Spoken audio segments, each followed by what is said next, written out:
Welcome once again, my friends, and thank you for stopping by to listen to an old storyteller. Today we have a story from the Seneca Indians of North America, and the title of this story is Coon Deceives Crawfish.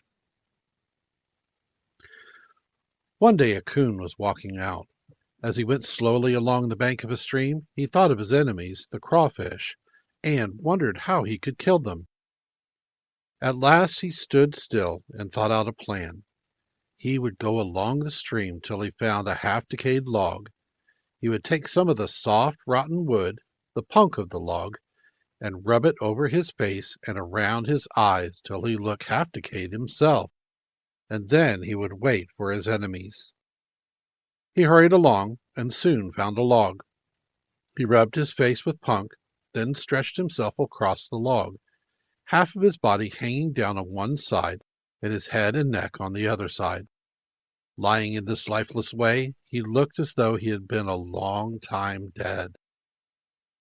By and by, a crawfish that was walking along and looking around chanced to see Coon, and he thought, "This is a dead man." He was surprised and said in his own mind, "I'll go and see if he really is dead." He went to the log. Coon did not stir.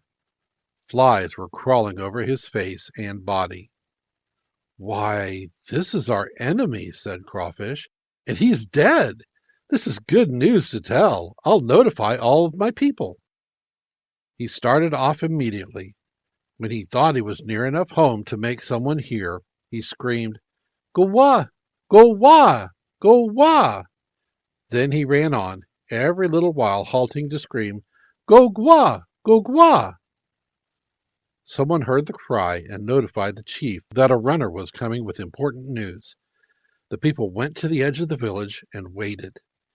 When the runner came in sight, the chief said, "Let half of the people stand on one side of the path and half on the other, that he may come to me quickly." When the runner stood in front of the chief of the Crawfish Nation, the chief asked, "What news have you brought?" "Great news! As I came along the creek, I saw, not very far from here, a dead man hanging across a log. I went to the log and found that the dead man was our enemy, Coon. He has been dead a long time. Flies were crawling over his face." The chief said, "This is great news, the best we have ever heard. Our enemy is dead. We will go and look at him. The man who found him will lead us to the place." Before starting, they sang, and as the song ended, they gave a shout that filled the valley and went up to the tops of the mountains. Some, in a hurry to see their enemy, pushed ahead, but the chief ordered them to stand back and move forward in order. When the runner said they were halfway, the chief told the people to halt and sing. They sang the same song, and again the shout filled the valley and went to the top of the mountains. When they came to the place, the chief told the men to form in a circle around the log, but not to go up to the man hanging across it till they were sure that he was dead. After a while, each man said to the chief, "He is dead and has been for a long time." The chief said, "This is the best thing that has ever happened, but we must be perfectly sure that Coon is dead. We will sing and shout, and then the bravest man among us will go up to the body, reach into the mouth, and, if possible, pull out the heart. Then we shall know that our enemy is dead." At the end of the song and the shout, a man went up and put his hand into Coon's mouth. But he sprang back with a cry, and he looked as though he were frightened and wanted to run away. When they asked, "What is the matter?"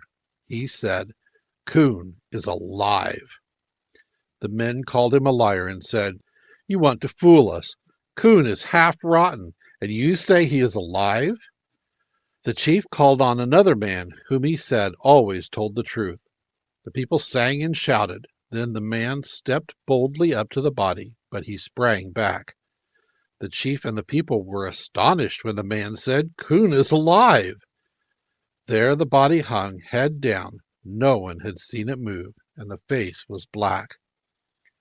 The chief called out a third man, the best man in the Crawfish nation.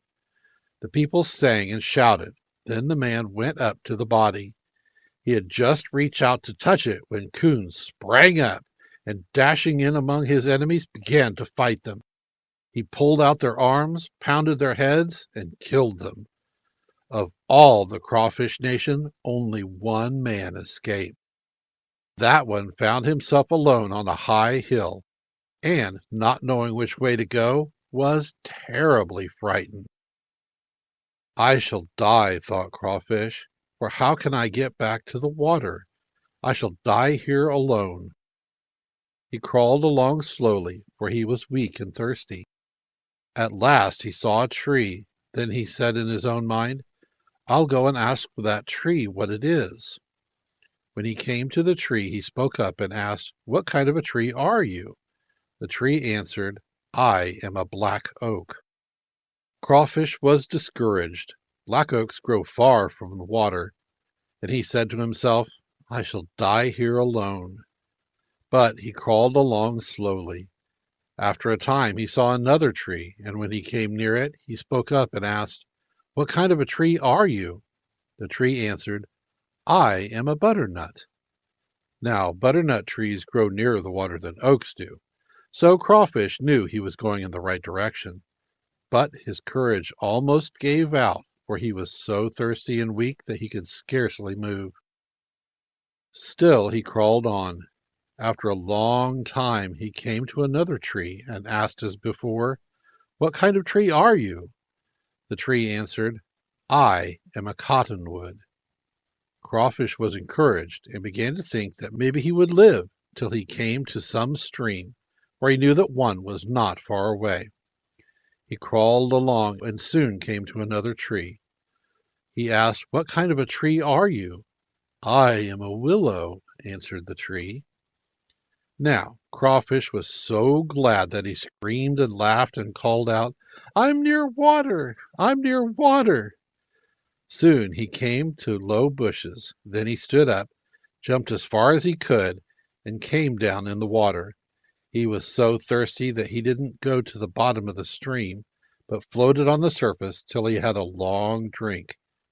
Then he sank to the bottom, and he still lives there.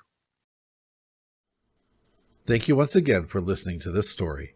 If you enjoyed this story, please press that like button. Also, please help an old storyteller out by subscribing to my channel. The next story will be posted in a few days, so until then, may your story continue to be a good one.